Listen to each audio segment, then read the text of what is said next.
having a hard time believing another month has come and gone in the year 2020. This is Truth to Ponder with Bob Bierman. And what a year this year of 2020 has been. I was thinking the other day as I looked at the calendar, and I'm trying to prepare some radio programs in advance because of some travel, some things that are on my mind, some projects. I spent a little bit of time the other day cleaning out my little office and studio combination that I have. It's not a very big room.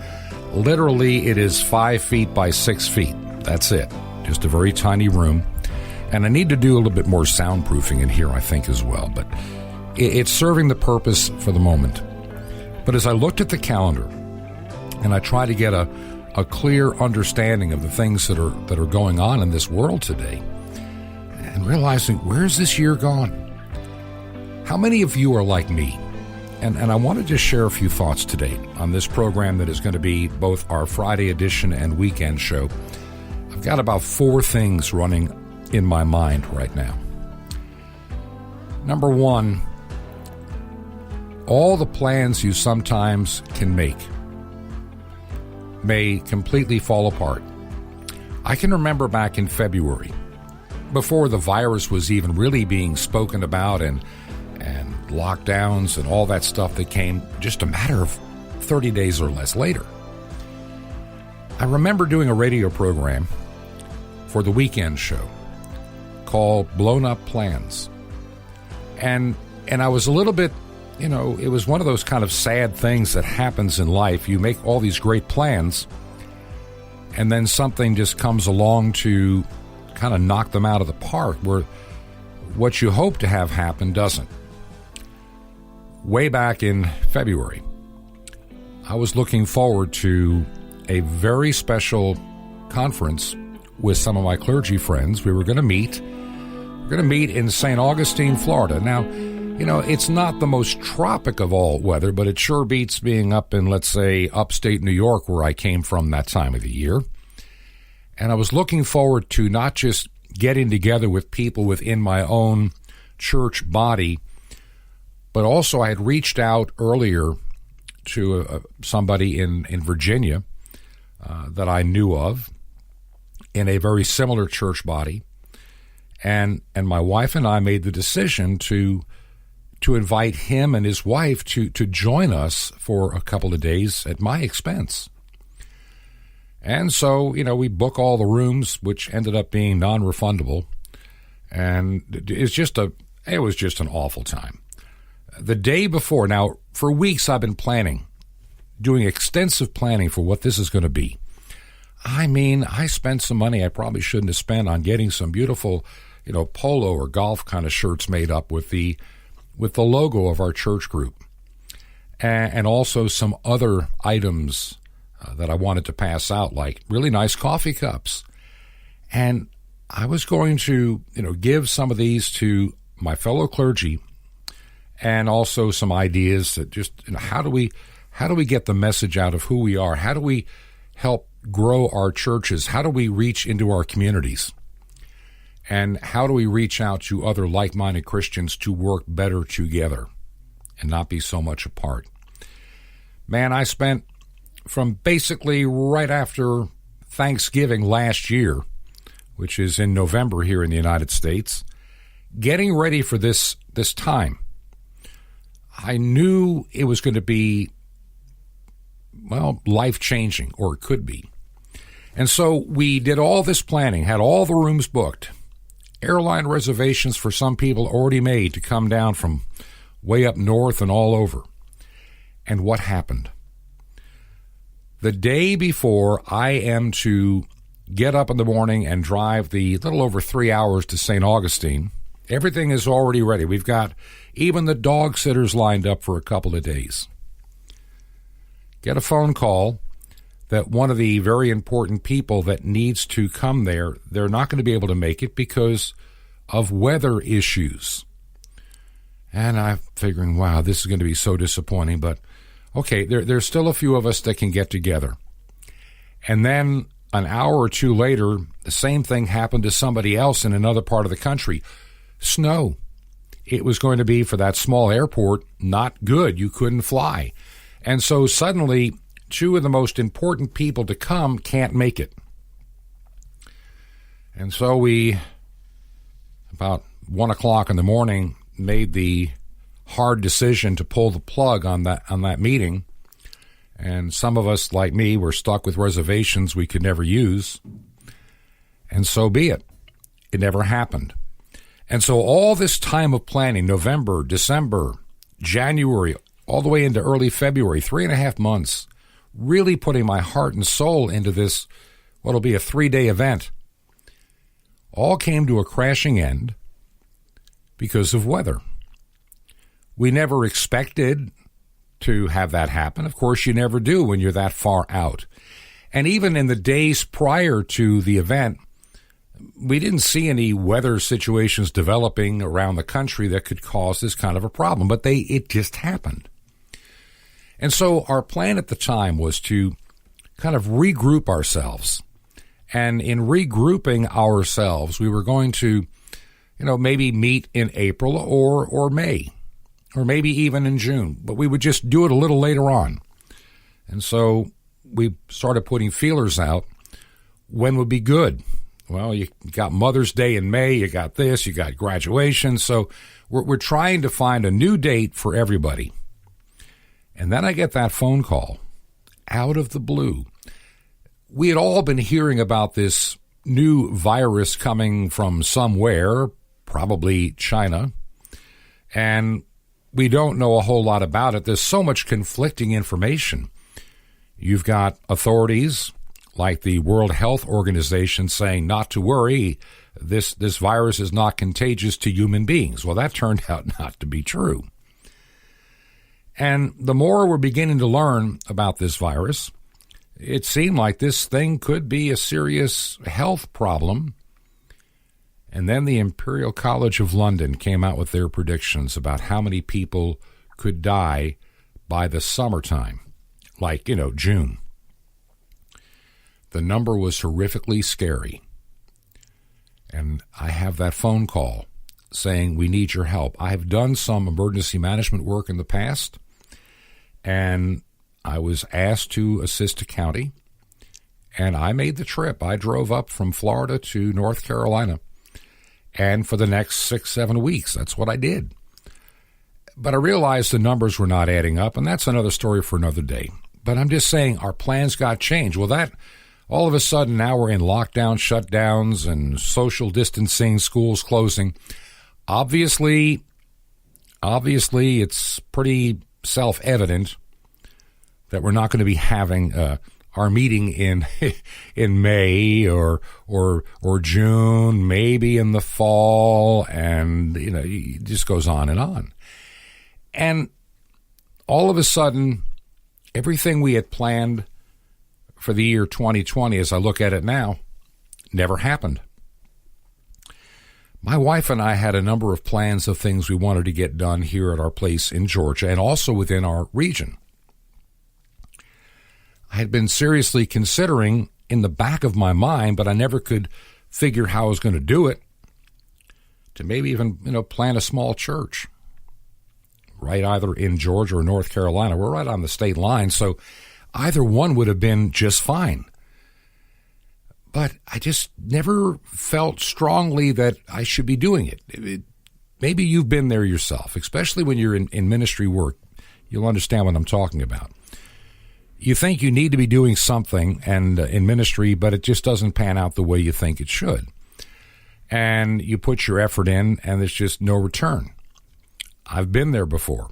I understand that. Sometimes it's our own minds and ego playing into what we think we're supposed to be doing, when in fact it's something totally different. But I look at this year of 2020, and I stand amazed. I mean, I'm old enough to have been around the block a few times, and I've just never seen a year like this. I just haven't. Even back after what happened at 9/11, on that fateful day in 2001, when thousands of Americans died. It changed things for a while, but you realize that within a year, it was business as usual for most people, even after such a horrific event as 9/11. Politics came back to normal. Life seemed to come back to normal. But the heart of man is what it is, the heart of man. And it didn't take long before the politics just descended into the mire and just into the mud. But this year of 2020 is so different than anything I've ever seen. Now we have not just politics dividing us, but how people respond to the virus impacting us. Other day, my wife and I had to run to the store, and as we were heading toward town, I realized we need to get some gas for the car because I had not had a chance to stop. I'd been doing some travel, and, I just didn't stop to get gas late at night. And so finally took the car out and drove down the hill and stopped at a gas station, and I, just start filling my car up. And I'm looking at this older couple, could be my age now. I mean, I keep thinking that I'm still young, but I'm looking at this couple, probably in their 60s, driving a nice little car, nothing spectacular, and they are outside, with their face mask on, pumping gas into their car and cleaning the windows. Okay, and they get in the car and drive off, both still wearing their face mask. We have almost a religion developing about face mask and the term science. Like I say, today's one of those programs I just want to share a few things to kind of tie this year together now that we're virtually 10 months are gone. 10 months behind us, 2 months to go. We've come a long way in this year of 2020, and I wonder how it's going to pan out as we get toward the end. But I'm looking at this couple getting in a car, and they drive off, and there's no taking off of the face mask. And I've driven around, and I'll see somebody alone in a car wearing a face mask and even gloves. And they somehow, I don't understand why they think they need to do this. Are they afraid of spreading the coronavirus to nobody in their car? Do they believe that the mask will magically protect them from the COVID virus? It won't. Even the box tells you that it can't and it won't and it doesn't. Yet people say, well, I don't care what the box says. I've got this fear, and I'm just, you might as well have a lucky rabbit's foot in your pocket. Come on. To think that this is going to somehow save you, especially when you're driving in a car at 50 miles an hour, the coronavirus doesn't speed down the highway and try to break into your windows. And yet people have this almost religion of science. In our political campaigns here in the United States, all we've heard is, I'll follow the silence from one into the science. I'll follow the science, the science, the science, the science. It's become Scientology. It's become a religion, not science. Science challenges the conventional wisdom to either prove or disprove something.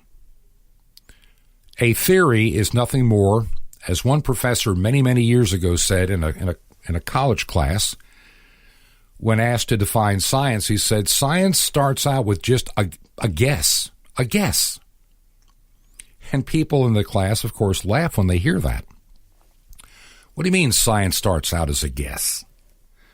We guess something is this way, then we have to find ways of either proving or disproving this guess or this theory, this idea, this concept. Galileo wondered about the earth and gravity and wondered what this force really was. We didn't understand the planets and things as we do today, but the conventional wisdom at the time was the earth is flat and you're out of your mind to think that it's round, and on it goes. And over time, trying to experiment, trying to find ways to prove this theory that maybe the earth is not flat, maybe it is actually round.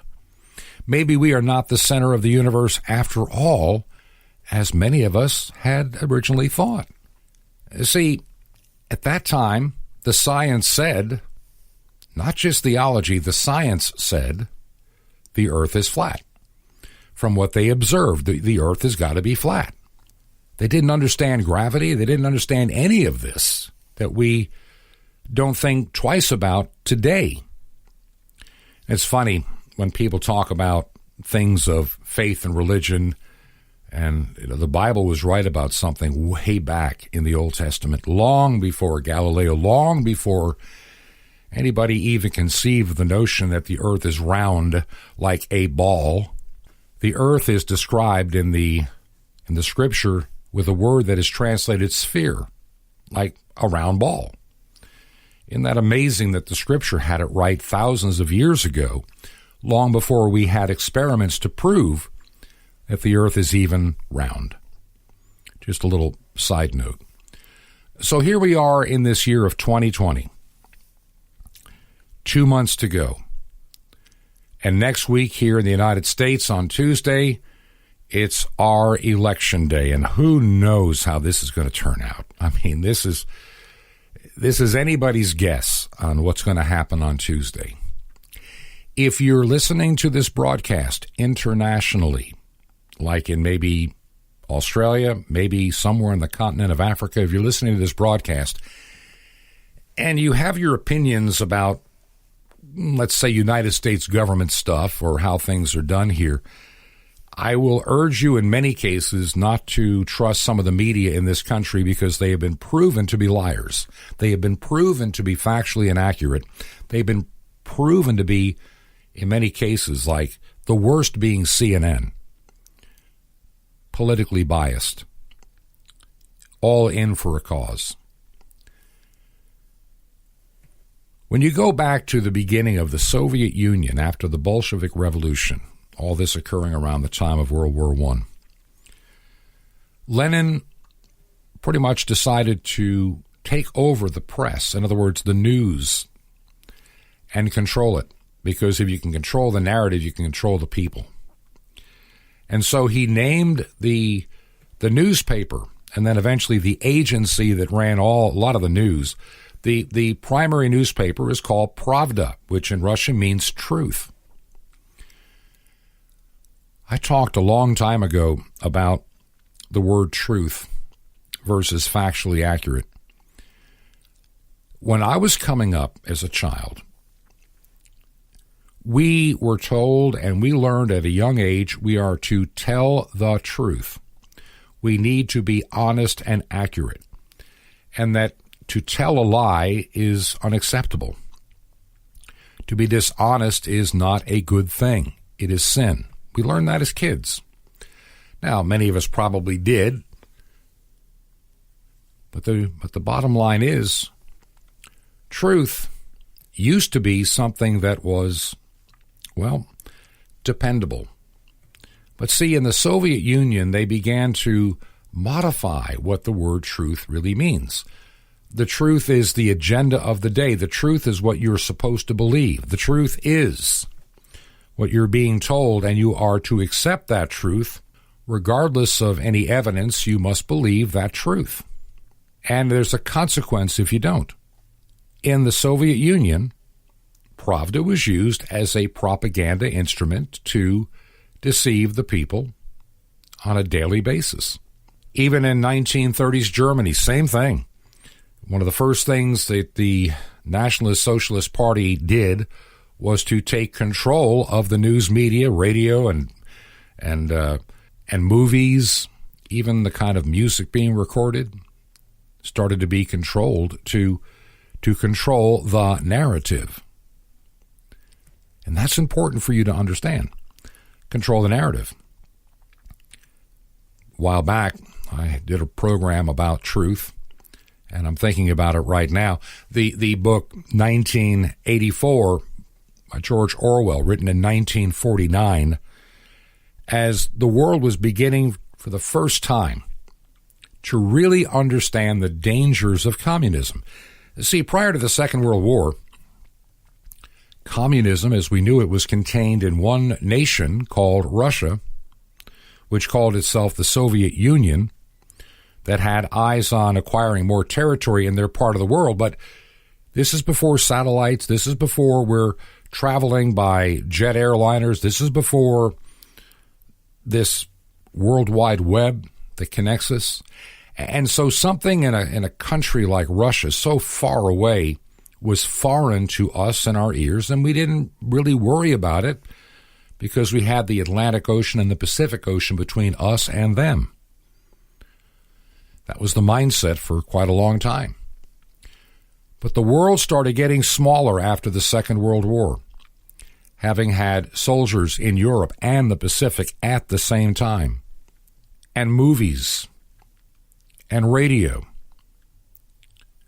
and then eventually television, to bring the world into our living rooms in ways that were impossible just a generation before. And so the world started to become a smaller place than it was. We felt safe in our nation, the United States, because the world could not get to us. And now with the intercontinental ballistic missile, everything was changing. That war could come to us from afar. And George Orwell, in his book 1984, is trying to explain to us how this system to persuade you to believe things actually works. Fear is a great motivator. We've learned that in this pandemic. Fear will cause you to do things you normally would not do if there's no reason to be afraid. And Orwell said that what you'd find is a ministry of truth. They control the narrative. And just like with all the riots that occurred starting back in May and across the summer, and tearing down of monuments and buildings and things and trying to just erase part of our history, whether it's good or bad, is irrelevant. History is a teacher, and it's one we need to respect. But let's go back in our minds in time here just for a second. If you read George Orwell's book, they talk about how the Ministry of Truth is busy tearing down statues, renaming streets, and reinventing and rewriting history on a daily basis. Where there is never a past, we have an anticipatory future, but in essence we are only allowed to live and think in the present reality of truth that we are given for that particular day and time. I see that book, 1984, as a scary warning to each and every one of us. I've lamented this many a time on this particular radio show, that we're not teaching our young people history. We're not teaching our young people how to think rationally. We're not giving them the critical skills that maybe my generation was. And perhaps many of my generation just failed to take advantage of and use. We have young people today that know nothing about World War II, let alone World War I.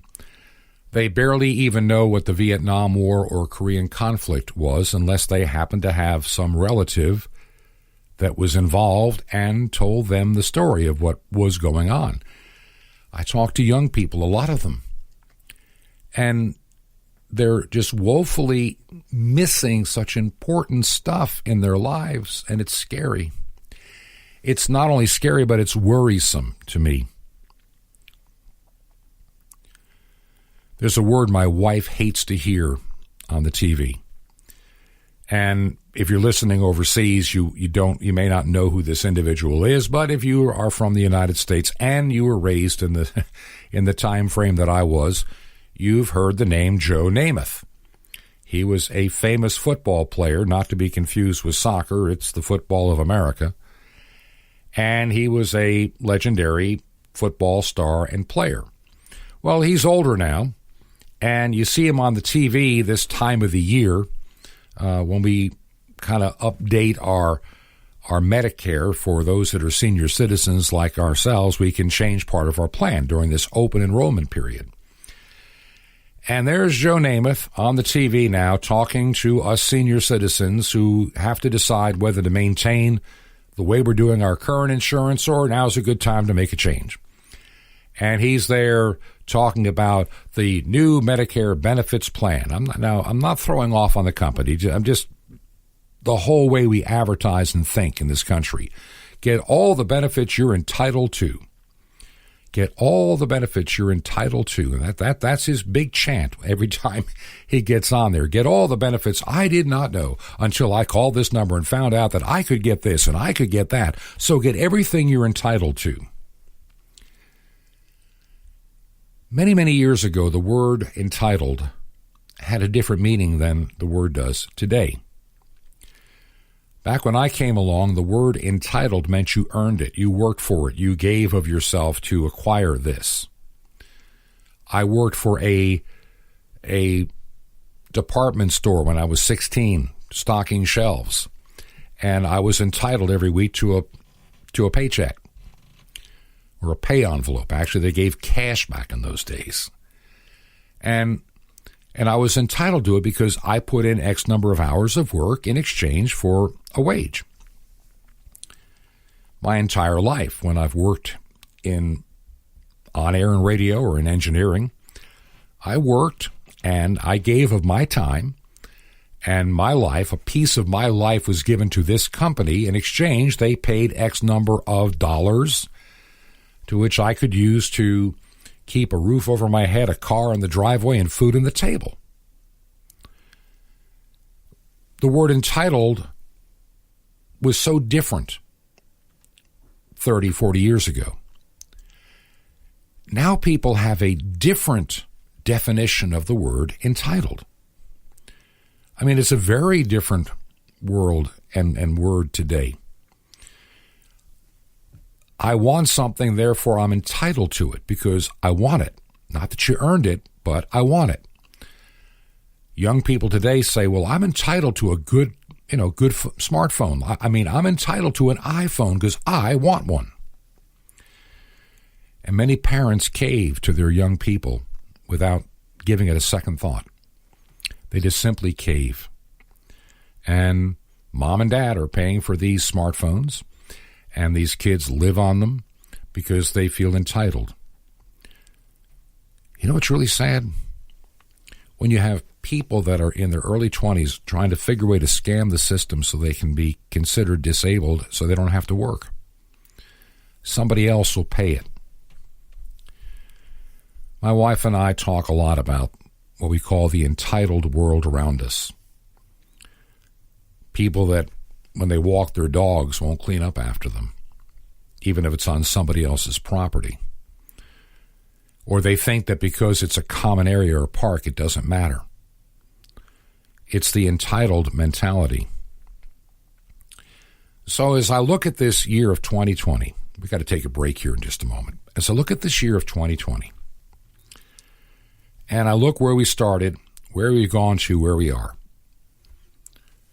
We are in the United States and the Western world at large. We are a more divided people than we ever have been in my entire lifetime, bar none.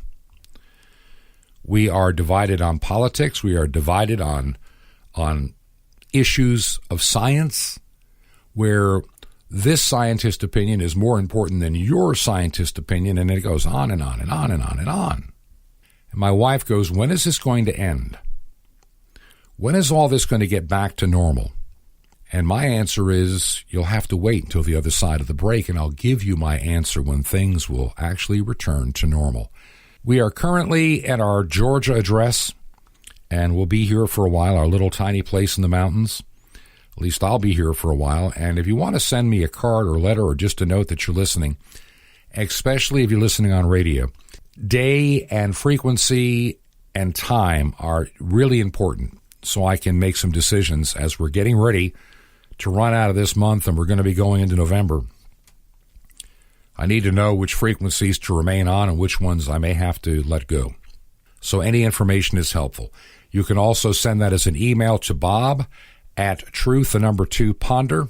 That's bob@truth2ponder.com. And let me know.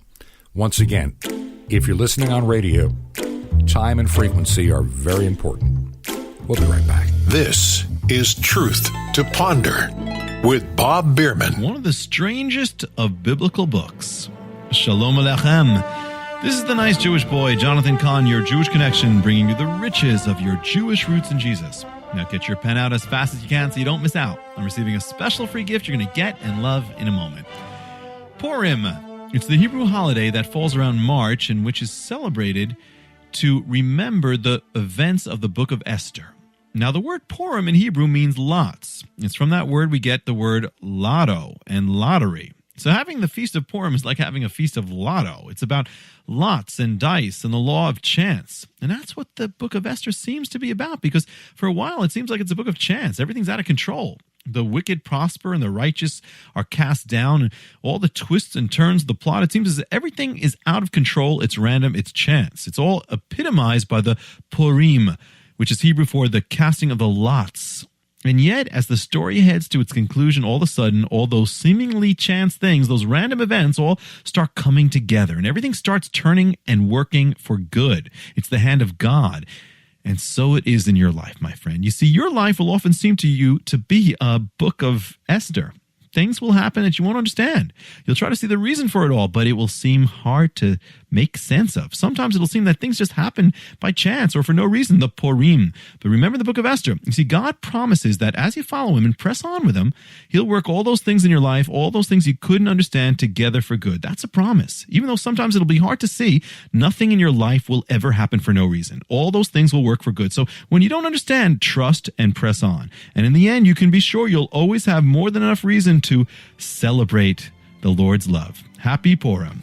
Want more? Ask for the Purim. Now, the free gift for you, the incredible evidence and proof of Jesus as Messiah discovered in the writings of the rabbis, in the mystery of the temple doors, plus sapphires guaranteed to give you the power of living a victorious life in God, all free. So how do you get all these free gifts? Easy. Just remember Jesus' Hebrew name, Yeshua, and dial it. That's all you do.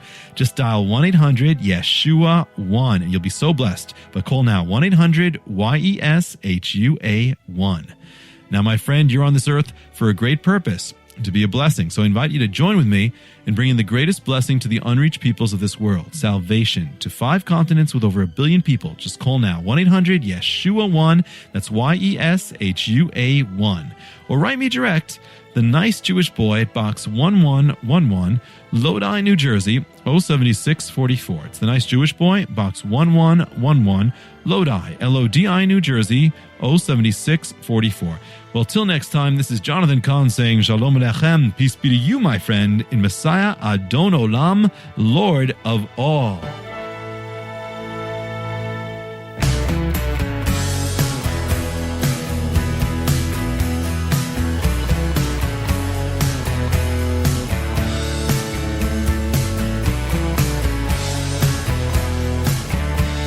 This is Truth to Ponder with Bob Bierman. And welcome back to the second half of our Friday and weekend edition of your program, Truth to Ponder. I'm your host, Bob Bierman. Today, I'm just doing for this weekend, just some thoughts at random. Just wanted to share a little bit from the heart, some of the things that are on my mind as we are getting ready to, well, we're saying goodbye to October and saying hello to November. And as a United States citizen, if you're listening overseas, I'm wondering, like you are, what's going to happen in our nation come Tuesday.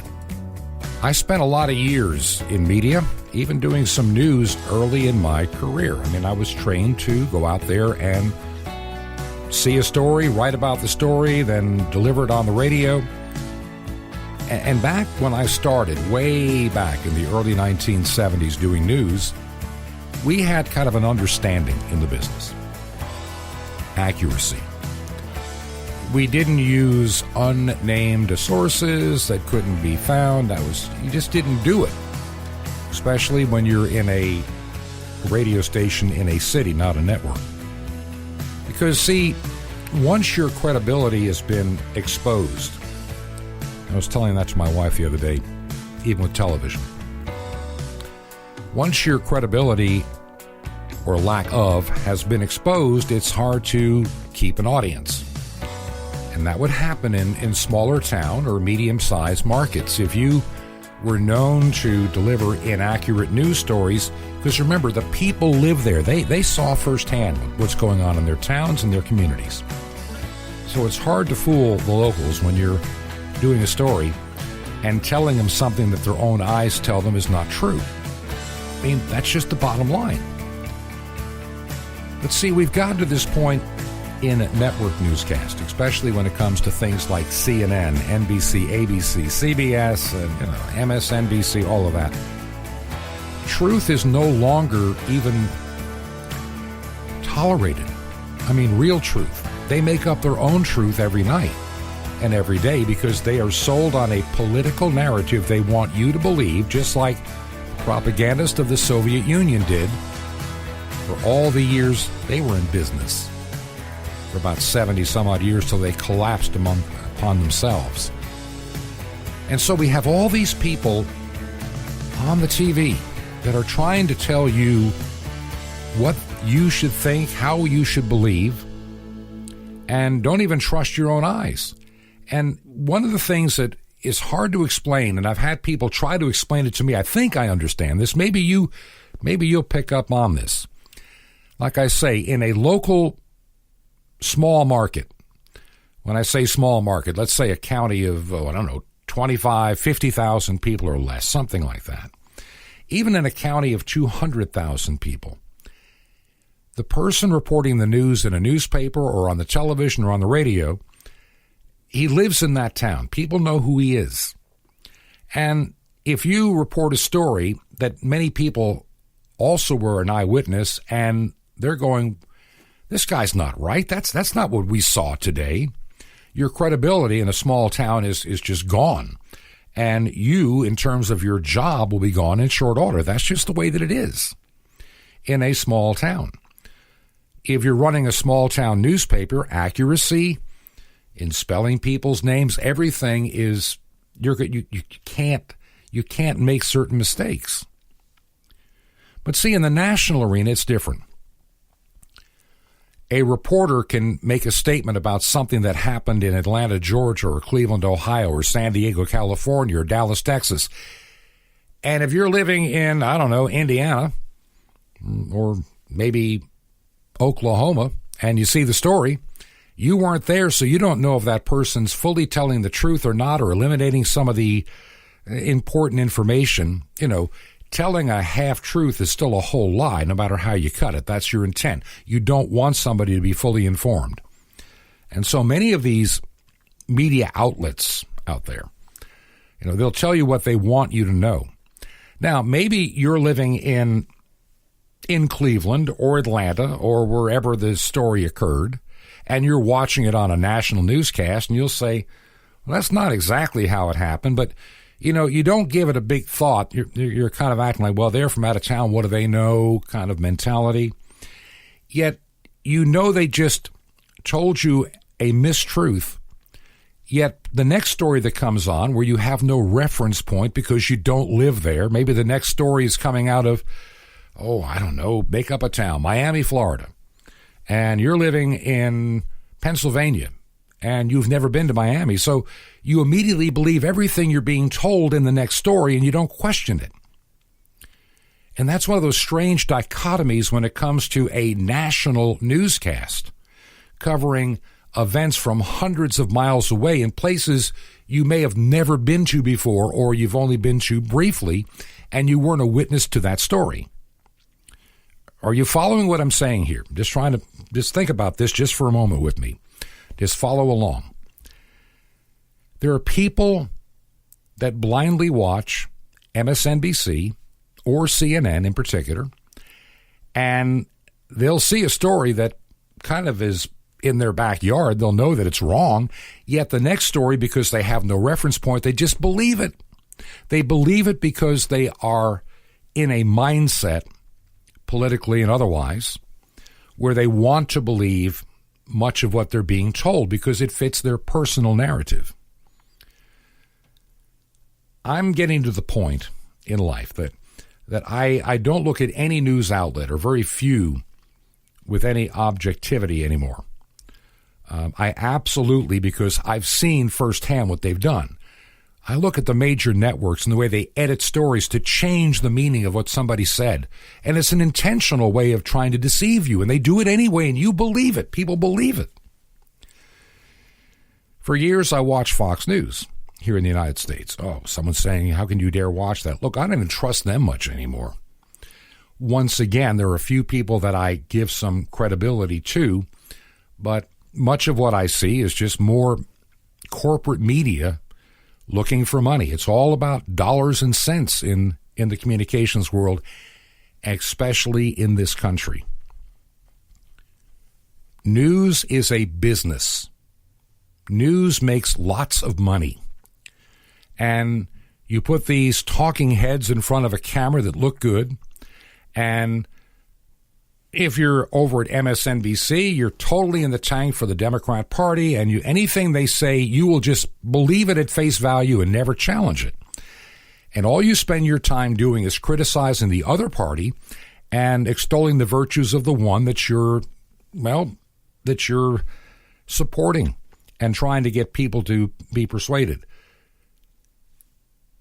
And then you had for years Fox trying to be the other direction and trying to pretend they're fair and balanced. And now, once again, it goes down to how much money are we making? What are the ratings?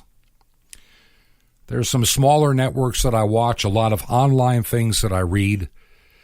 And I tried to get enough information to see I don't want to use this word, but I'm going to use it, and I'll kind of explain why. I look for what I call a consensus in the reporting, but not one where the word of the day is out there all the time. And what I mean by word of the day, and I've seen this now for 20-some-odd years. If you watch the major news networks in the United States and their TV and their radio and whatever, even some of the newspapers, it seems that there'll be an expression, and it's like somebody sent an email out at 3 o'clock in the morning to everybody in the news business that this is the word of the day. I can remember back during the time that George W. Bush was president, and everybody on every TV station the next morning was using the word gravitas. He lacks gravitas. And it's like, okay, who sent you the email to say that everybody's got to use the word gravitas today, or whatever the expression is? I see it every day. It's like they all compare notes.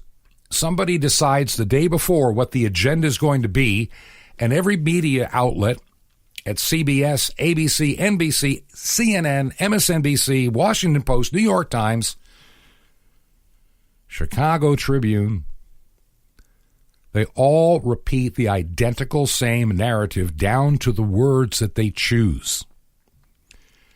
And so it's obvious to me when I see politicians and news media all using the same identical wording that this is a planned narrative for you to swallow and believe. There is no creativity in the story. There is no real digging. It is being handed out somehow, some way, and magically by 5 o'clock in the morning, every media outlet is parroting the same exact story, the same exact quotes, the same exact terms out of nowhere. And I sit there and I watch it and I scratch my head. And I have to wonder, how can Americans be so gullible? And then I look at our young people today coming out of our public school system, not knowing much about history, geography, even basic skills like the English language are lacking. Spelling doesn't matter anymore, because we text everybody and we have our own language with our thumbs. Grammar is out the window for many as well. And so we graduate these kids from high school, and they're not thoroughly equipped to face the world. Their entire understanding of the world around them comes from Netflix or YouTube or Facebook. And parents are too busy with their 2 careers or failed marriages to really pay attention to what's going on with their young people, their kids. And many parents just get to the point they just give up, let the kids do what they want to do. There's just get out of my way and leave me alone. I'm tired. I've had a long, hard day at work. There's a lot of that going on. Let's be honest. There's a tremendous amount of that going on in our world today. Well, so where do we go from here? If truth is a commodity that's in short supply, if truth can be reinvented on a daily basis, and see, that's another thing we've talked about in the program in the past, and maybe this is your first time listening. Have you ever had a debate with somebody under the age of, let's say, 35? And I'm not all, but I'm saying a significant number to be very concerned. We'll talk about that. That's your truth. It's not my truth. Because, see, remember, truth is an elusive, varying thing, depending upon what you want it to be. I actually had this discussion with a person that is now going on 20 years of age. And they were talking about when I made a statement, well, that's your truth. And I said, wait a minute, wait. It's not my truth. It is a truth. It is the truth. It is the facts. Well, that's what you think. And I'm going, okay, let me give you an example. If I tell you that 2 + 3 equals 7, that's not true. And she looks at me completely serious and goes, well, if it is in your mind, then that's your truth, and there's nothing wrong with that. And I'm thinking to myself, okay, 2 + 3 does not equal 7. We know that. But it's allowable in her world that if that's my reality, I can believe that 2 + 3 equals 7. And it doesn't make any difference. And I'm thinking, yeah, it does, especially when somebody's building you a house and the measurements, they just can't be whatever you want them to be. The same is true with the way your automobile is built, technology and everything else. There are mathematical numbers that mean something. And like if you look at the electrical box in your house, if the electrician knew nothing about the mathematical formulas about power and wattage and voltage and all these things and wire, if he decided, well, I believe that this wire is just sufficient because I think that it is. Yet it isn't. You can set the house on fire. What happens when you have a variable truth? You have nothing consistent, and nothing makes any sense. And sometimes I wonder if that's what the enemy of our soul is really trying to accomplish, to rip out anything that's stable. I'm looking at this advertisement somebody shared to me just to look at and say, you wonder where this world is going. You got this guy that is obviously a man. It's a photograph that is taken professionally. He's got his green hair thing going on. And he's got this fake pregnancy going on. But see, because he's a man and he wants to be pregnant, he can have the pregnancy experience because he's transgender. And so you can't say that he's not pregnant, even though it's a simulation. There is no. He's all woman because that's what he believes himself to be. It is this kind of thinking that is becoming mainstreamed into our world through the media, through the movies, through our schools, that you can be any gender you want. If you are a girl and want to be a guy, it's perfectly acceptable to identify as a male. And if you're a male wanting to identify as a 9-year-old little girl, that is thoroughly acceptable. And there's nothing wrong with that thinking or process today. Now, 30 years ago, you would have been seeing a psychiatrist. 30 years ago, a psychologist. 30 years ago, people would be trying to get you the help you needed because your grasp on reality and facts is highly questionable. But today, we're being demanded to believe that a 46-year-old man can identify as a 12-year-old girl. And that's thoroughly acceptable because that's his reality. That's the 2 + 3 = 7. And we have to accept that. We can't challenge it. You can't deny it. You can't. Look, if you're listening to this program in Canada or in Australia or other parts of the world where they've gone even crazier than the United States, and we're not far behind. We're always just a few years behind. In some places, if a man in his 40s wants to be called a woman and you accidentally called him he, they will sue you. You'll be brought before some kind of a tribunal because you're just an evil, hateful, terrible, something phobic individual. That's the beginning of the destruction of civilization. When we can't even grasp right from wrong, truth and fact from insanity and a lie. By the way, this is the program Truth to Ponder. I know if you're listening in some parts of the world, you used to know this show is your weekend show. A matter of fact, we still have that email address and all that still come to me. And if you go to yourweekendshow.com, it just takes you now to Truth to Ponder. The new website, truth2ponder.com, truth2ponder.com. Still trying to make decisions on the kind of programs and things I need to be involved with. You heard me talk about, if you listened on earlier this week, I was talking about some of the things that I'm looking at working on and things that I think are very important moving forward in this very changing world of ours. Truth should be based upon facts and reality, not feelings and emotions and a vote or the will of the people. I mean, you don't decide that we can reinvent truth. Truth is what it is. The sun comes up as we see it from our eyeballs on the eastern side, and we watch it go away toward the west. That's how we see it with our eyes. Now, you can sit there and explain all the other stuff about the universe. I get it. But I'm saying you're not going to wake up and watch the sun approach you from the west or you approach it from our direction heading. It's not going to work that way. There are things in physics that don't change.